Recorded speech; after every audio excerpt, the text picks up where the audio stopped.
Tonight I want to take a look at the Strider SNG and kind of give a frequently asked questions, my opinions, my experiences in using the Strider folders, I guess for about the past 5 to 6 years. And I've never really been a collector, always a user. So any kind of higher end knife I've always used, including the Striders. So I'm just going to go over a few different things, actually a lot of different things. And this is all totally unofficial, and your experiences may be a little different than mine, but totally, I just want to let you guys know at the beginning of the video, these are all my experiences. You can take them with a grain of salt, if you will. So one of the questions that we hear a lot about, will the lanyard cut itself off of the SNG or SMF? Yes. This is ungutted cord, seen a few months of use. I would never tie a high-end Starling bead on here, Starling gear, just because it will eventually cut itself off. I know some people, bad design or whatever, if you threaded it through both sides, it really would cut off really fast. But you just pull it on one side. You could ungut your paracord, and it would be a little thinner, but it still frays up against it, and causes that fraying, and eventually it will wear itself off. So, to me it's not a huge deal. Maybe an oversight on design, but you can see, it will. I just put this cheap little thing on here and kind of just simple knot and burn the ends. That way, if it does cut itself off, not a big deal. I do like a lanyard on the SNG, as I do most of my knives, just because it helps my pinky grab something and pull it up and out. Or when you're wearing gloves, it's kind of hard to pinch your pocket and pull out, so I just kind of tug on this and it's out of my pocket. Tools for takedown. Well, I guess I'll cover that in a little bit. The next one, I should mark this little list off here as we go. Does the double gunner grip tear up your pockets? Yes. So what I do is this clip has enough for your finger to get underneath. I usually, if I can, if I'm not in a big hurry to get this in and out of my pockets, I'll try to lift up on this clip and slide it in my pocket. And the same thing when I pull it out. I'll grab this lanyard, put my finger on this clip, pull up and pull out. To me, that little bit of inconvenience pulling it out of my pocket, so I don't tear my pants up, is worth the grip that the double gunner grip has and the thinness in the pocket, if that's a word. But this is a very easy knife to carry, and it's very grippy. So, I like the double gunner grip. Yes, if you just slide it in and out of your pants a couple times a day, over a course of a week or a month, your pants will get torn up faster than if you had a smooth titanium or whatever folder. So yes, I think it's worth it. But just try, if you have a double gunner grip or you're thinking about it, it might be a good idea to try to lift that so it takes the tension off. Alright, next question. People, when they get their Strider SNGs or SMFs, my lock bar, this is, from the forums and stuff, the lock bar does not contact the G10 side. It's going to be hard to see. Yes, they're made like that. G10 is a very strong material, but eventually with this blade slamming up against it, this blade stop, it's going to wear away that G10 and cause lockup problems. So Strider takes care of that by just bumping back this G10 a little bit so it doesn't contact. So really your only contact point is with the titanium.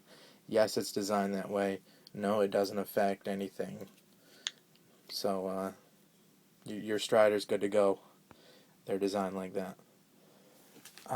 The next thing you hear about, I think it's a misconception about, sorry about that, I'm trying to mark my list off here, about the Hinderer lock stop, and people think that it affects a lockup in any way. It does not. Not even on Rick Hinderer's XM18. Of course, his pocket clip is in the way. But that button is simply an overstop. So you can't push your lock bar too much this way, thus unspringing your bar so it doesn't lock up. So people think, oh, well, lockup. I don't know. I've just seen on the forums where maybe that hinder helps lock it up better or anything like that. It doesn't. In fact, you can see on the double garner grip version and the concealed carry version, this little button completely misses. See, on a real hinder, I know I'm skipping around a lot, but I'm trying to make this make sense. On a real hinder, of course it's blocked, when you push up on this lock bar by squeezing, this lock bar doesn't go up and down, creating wear on the tang, because that button actually catches. It's thick enough button and it's milled into this titanium where this lock bar cannot go up and down, and you can't overspring your lock bar by pushing it out too far. Well, with the Strider version, now they're Lego ones, Lego meaning the big, thicker, blocky G10 ones, the original, just standard shelf ones. I think they do actually function both ways. The up and down movement to stop that, and the overspring movement. Now, is that really a problem in everyday use, like with the Sebenza? Not really. I mean, I've never gripped the knife so hard that I've scratched up the tang of the blade here. But of course, these knives are all about being overbuilt. So, no, it doesn't affect lockup in any way. This button here is so when you are in the heat of battle or whatever you're tactically doing with your folder, whatever, you can't spring this bar over too much, thus ruining your lockup. Okay. Action. So the way your blade opens and closes. Break-in, we'll include in with this. A bead blasted blade has, this is bead blasted titanium. So look at the surface on this. It's kind of rough. And look at stonewash. So it really matters how your action is on your Strider and how long it's going to take to break in, depending on the finish. So if you have a stonewash blade, it's going to break in fairly fast. And I'm talking break-in as far as action. I'm not talking about locking and unlocking. You have a coated blade like this, it takes a little longer, not quite as long as a bead blast blade, but not as fast as stonewash blade. So your action is basically your blade finish. You want a nice smooth action right out of the plastic baggie, get the stonewash. Okay, the sticky lockup. I'm sorry for going fast, but I don't want to hold you more than 10 minutes. This lock bar will eventually mold itself. You might need to go check out my breakdown video of the SNG. But it will actually mold itself to the face of your knife tang here. So when it's brand new and it's that sharp corner of the titanium, it digs into this S30V blade or whatever blade steel your Strider is made out of, and it locks up.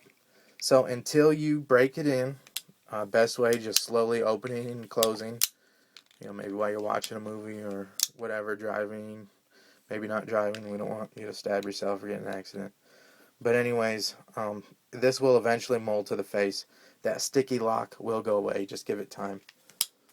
Alright. So yeah, break in. Blade centering. I've had Striders that are way off and almost rubbing. Had most of my recent Striders are dead center. I think they've fixed that issue for the most part. The next one, logo stamps. They've done hand stamping, they've done laser, and I think they still use both. So depending on whether you got a double stamp or a single stamp or a smooth stamp, all depending on what process they use to make your stamp. Of course, this is not going to focus. Maybe you can see the little flying penis logo there. Okay, tool for breakdown. Yes, you need a tool. I like the Hinder Spanner tool. You can see this on the takedown video. You do need a spanner for this. I'm going to do a part 2 video for maintenance and stuff and talk about the lubes. I will link that in this video. Give me like a day or two to upload the other video. This will get you started on the SNG. So I'm going to talk about lube and breakdown and cost in the next video. Hey guys, I thank you so much for everything. Hope you have a great day. I'll see ya.